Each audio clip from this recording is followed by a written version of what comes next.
anything, but I want to say first of all, it's great to be back for the league luncheon. That I think this is making our third year, Mayor Dollar, that we've been in Guntersville, and it's one reason that we I think come here is this it's centrally located, and it's just a great place if folks want to come and maybe spend part of the day, and so it's great to be here in Marshall County and to be in in particular to be here in Guntersville, but also want to thank all the mayors and city councilmen that took time out of your schedule to join us this afternoon and for lunch. And I don't know where the barbecue came from, but it was great.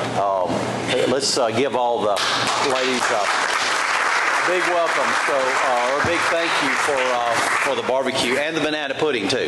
Yes. Anyway, it is. I'm honored to be here again this year, and I really actually think these lunches, which really started only a few years ago, having the in-district meetings with the league.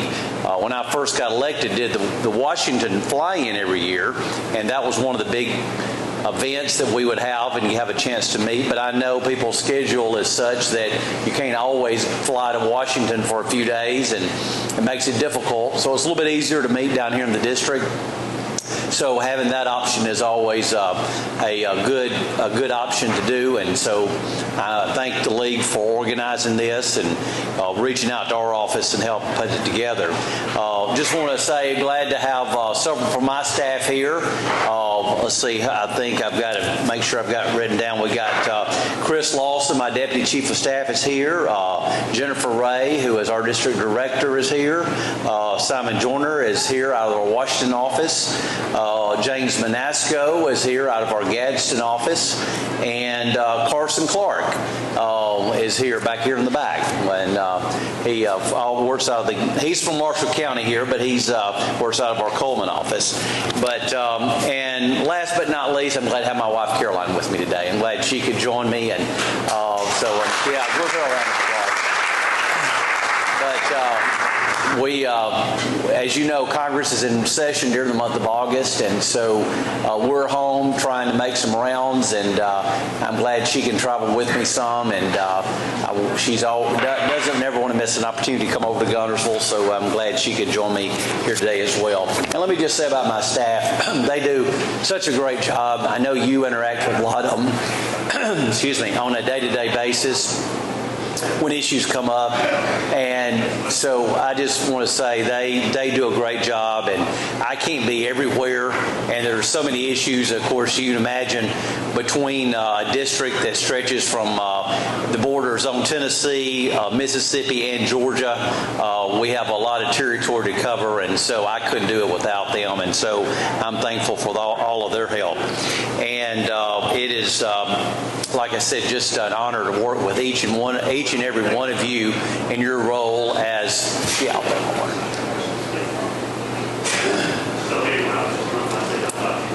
in your cities. And I was thinking about it this morning that one of my first jobs was actually with the city.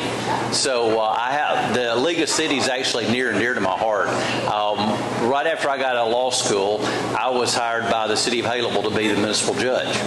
And so I served as a municipal judge, went to the League of Municipalities meetings for especially those that for the municipal judges, and that was my first interaction with the League of Municipalities, and so I have very fond memories of working with the league and when I was a municipal judge for the city of Haleville, and I really enjoyed my time doing that. But I know that each of the mayors here and each of the members of the council that are here, I know that you're like me. I know sometimes you can hear from a lot of different people. A lot of times you hear a lot of frustration. But at the end of the day, we know we work for the people. And we work for the people that put us in office, and we answer to them. And we have to take that very seriously. And I know when I do my job in Washington and when I'm up there voting, I'm not voting for myself. I'm voting for the 700 to 800,000 people that live across the 4th Congressional District. My committees that most of you know, each of us serve on at least one committee in Washington, and depends on the size of the committee, how many committees you're on. I serve on the Appropriations Committee, and that is one of the larger committees, so that's my main committee that I serve on. And it is the funding mechanism for every facet of the federal government. And the committee is so large, we're broken down into 12 subcommittees. And we're broken down those 12 subcommittees, and every agency and department is housed under one of those subcommittees. I chair the subcommittee on Health and Human Services. Also, in our subcommittee, we fund the Department of Education, and we also fund the Department of Labor. So between those three three agencies, departments, we have a budget of somewhere between 150 and $200 billion that we allocate yearly. So that's just one of the 12 subcommittees. But that has taken up time. Most of my time this summer is having the hearings and trying to pass these 12 appropriation bills out of the full committee, or out of full committee into the House floor, so we can vote on them and bring them up to the House floor. And then, of course, the Senate will bring their bills up, and then we will go forward and try to marry those two. And let me just say, it's good to have the representatives from the Senator's offices here. Thank y'all for being here. Appreciate y'all taking time out of your schedule to join us today. And I'm always reminded we can't do anything in the House without the Senate, and I always remind the senators they can't do anything without the House. So it takes us both working together, and we do work real well together. And I'm thankful for our two senators that we have a great relationship with. Senator Tuberville and Senator Britt both have great staff, and they're great individuals and easy to work with, and especially when it comes to earmarks and the community projects. And those are back on the table again. The last couple of years, those have resurfaced where we can now work on community projects. And there's obviously so many projects that are across the state and across the district. It's hard sometimes to get everything we want and we'd like to have.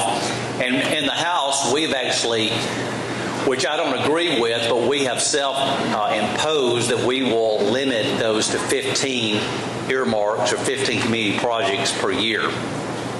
So we will obviously get a lot more than 15.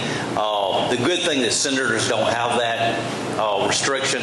So sometimes we go to them and try to work with them if we can't figure out how to get it in our 15. But I just mentioned that because I want each of you to know that we want to try to help on these community projects, or what is formerly known as earmarks. And especially when there's projects that what we feel and what you feel and what we believe is an economic engine or an economic development for your area. And I know that many of the towns and cities in the 4th District are very small and on limited budgets. And in order to do some projects, you really need to have a federal partnership. And these earmarks are a way to help do that. And we want to work with you and try to make sure that we do everything we can to help with those earmarks. And obviously every kind of project that is important to a city, and there's some that I know are important to the city, but it's hard to do a federal nexus. And some, like for example, if some cities that want to do a dog park, it's hard to really figure out a federal nexus in that, and also to figure out an economic development.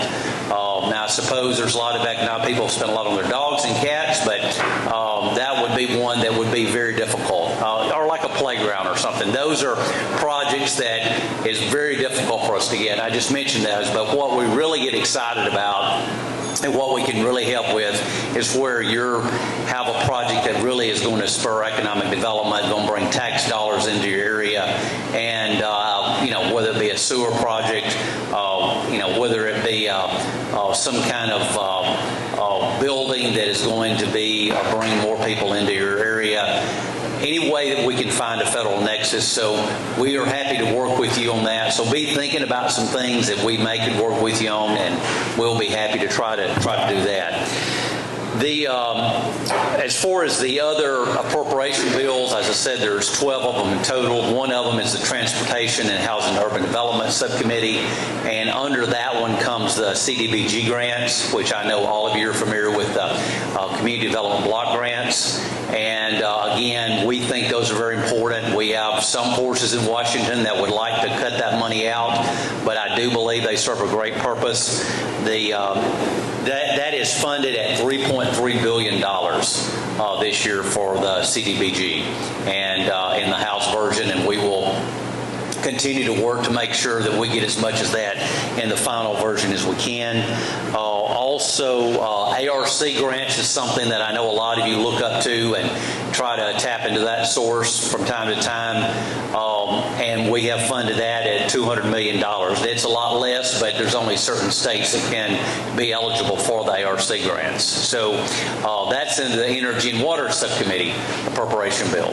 So and through the Department of Commerce. So those are some overall the appropriations that of how we fund those federal agencies and departments and some of these projects that we know is important to cities and we know is important to you, whether you're a large city or a small city, and how that can be very important. As I mentioned, the summer has been pretty much on the House side, and I know the Senate as well has been caught up in a lot of appropriations work trying to get the bills to the floor of the House, and also on the other side of the chamber, other side of the building, on the floor of the Senate. Those 12 appropriation bills that I mentioned have to pass by October 1st. October 1st, we start a new fiscal year, which I know you're probably each aware of. And so by September the 30th, we have a hard deadline of passing those 12 appropriation bills. So far this year, we have passed in the House, we have passed about, we've passed all 12 out of our committee, which is actually ahead of the game in many ways, and we've passed 5 on the floor of the House, so we have 7 still to go. And so when we go back after Labor Day, and we'll go back around September the 9th, we will have to get to work on passing those 7 additional appropriation bills on the House floor. To be honest with you, between now and September the 30th, consider today is August 20th, time is running out. Excuse me just a second. So we're going to have a very difficult time, quite honestly, passing all those individual bills between now and September 30th for October 1st deadline. So what we will do, as normal, and what we usually do, because it is very hard to do it. Excuse me, just a second.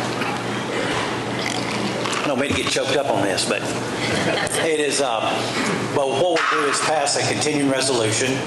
And we pass those continuing resolutions to bridge us over until we can all get all of the bills together. And that's usually what we do. And this will be the process that we sure will go through this time as well. We will have, we will probably, and there's a movement to actually probably do that until after the election. So we'll go back, what I imagine, we'll pass as many of those appropriation bills as we can, those 7 that we haven't. And the ones that we haven't, we will do a continuing resolution until after the election, come back after the election, and then pass all the remainder of the 12 appropriation bills individually, or hopefully are in a package. Hopefully individually will be the case. And then the other thing that we will be working on, of course, in case you hadn't heard, it is election year. And all 435 members of the House are up for re-election, as we are every 2 years. And that is something that, or as you know, every 24 months we have to stand for re-election. The Senate, 6-year terms, a third of the Senate is up for re-election. 34 seats this year are up for re-election. And then, of course, we'll have the presidential election as well. just to give you an idea of, and of course, and I'd be remiss if I didn't mention, like Mayor Dollar mentioned about spending money in Guntersville, I'd be remiss if I didn't mention about the debt that we have in this country. We do have enormous debt. I think as of yesterday, I looked, it's $35.1 trillion. We do have to control that, and I do believe there is a place for spending, but obviously we have the real problem we have in our country is with the entitlements programs, Medicaid, Social Security, Medicare. Those need to be revamped, and Congress at some point, with the leadership of the president, we have got to address those things. And so we are in the process of hopefully not waiting until it's too late to do it. And then also, one of the issues that we'll be going back to address is our southern border. And I don't know what's wrong. The southern border is an issue that is, as you know, I don't have to tell you, and here in Marshall County, it's a big issue. I know our legislative delegation, we've had discussions about that as well as with the mayors, and we have got to, you got one? Thanks, sir. Okay. Shut up. Yeah, I used to never do this, Doug Carolina. I think I may have eaten too much barbecue.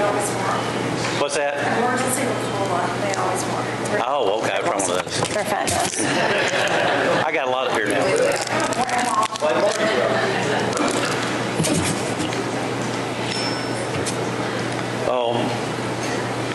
But border security is something that we have to take seriously in Washington. And I know, as I say, Marshall County has dealt with it here probably as much as any county in the country has. And we will continue to try to work on that.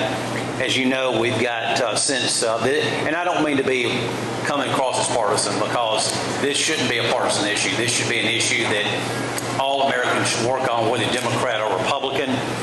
But over the last 4 years, we've seen approximately 10 million aliens, illegal aliens that have come across our border, that have been encountered. There's probably another 2 million or so that has escaped that we don't know about. And out of the ones that have been apprehended, there's been 350 at least that have been on terrorist watch list. So that is something that I take seriously. I know that you take seriously in your own communities, and we have got to make sure that the federal government addresses that issue. And hopefully, when we get back to Washington, I hope that there'll be a pressure on Congress to really act, and especially on this administration, that we need to put partisan politics behind us, and we need to work on this issue and try to make sure that we secure our southern border. In closing, let me just mention about the outlook politically for our country. And as I mentioned, obviously, jokingly, you do know it's election year, and the House, Senate, and the President is, all up for grabs. The House, as I mentioned, since we're all up for re-election, right now we have a 4-seat majority in the House of Representatives. We'll go into this race. There's 435 seats up. There's only about 20 or 25 that are really seriously what I would consider toss-up races. Most of the races across the country, pretty much we know that probably the Democrat or Republican are going to hold those seats. But there's about 25 of them up there that are completely that could go either way. And that's enough to really change the course of the House.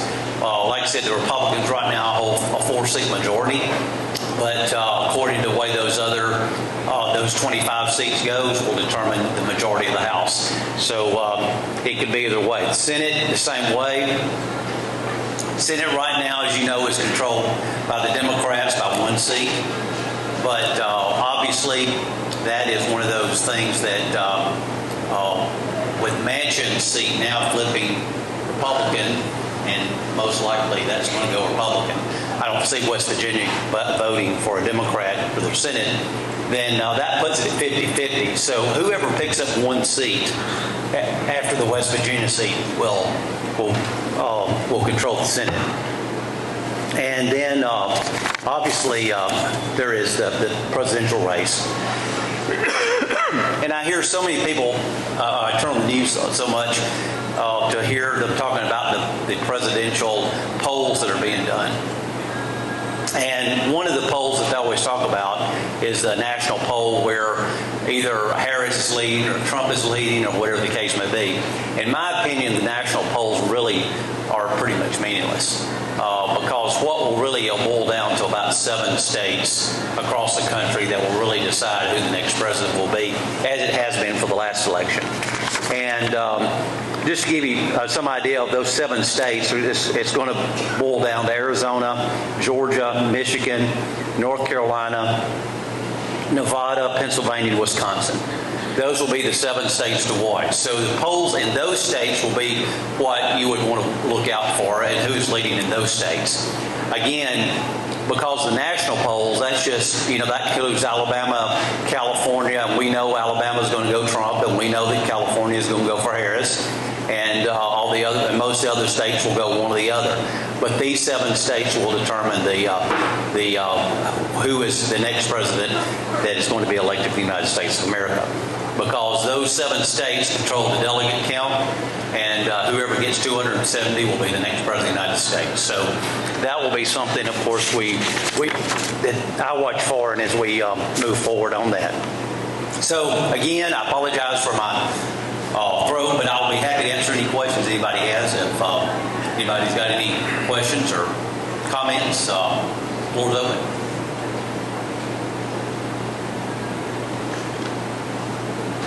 Yes, sir.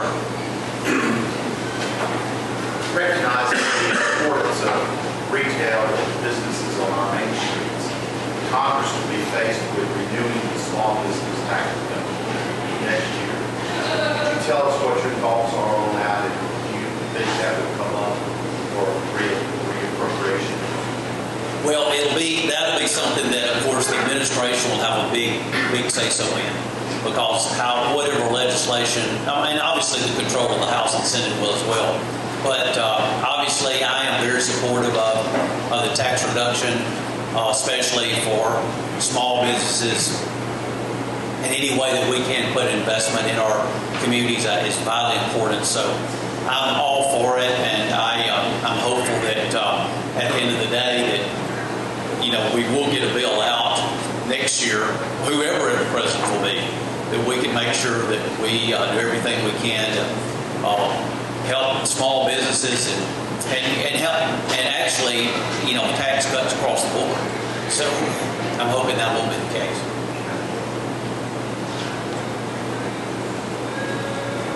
This may be easy. Well, again, thank you for coming over here today and joining us for this luncheon. It's like I said, it's a real honor for me to represent the 4th Congressional District. I know that, like I said, when I cast my vote in Washington, I'm voting for you, and it's an honor for me to work in Washington and to represent you. And please know that I don't take that for granted. We work very hard to try to make sure that the people we represent are well taken care of. And again, my staff does a great job. And very thankful to have them on my team to help me. But we look forward to working with you on the projects that I mentioned earlier, and also how we can help with our individual constituents on a daily basis. So thank you, and God bless.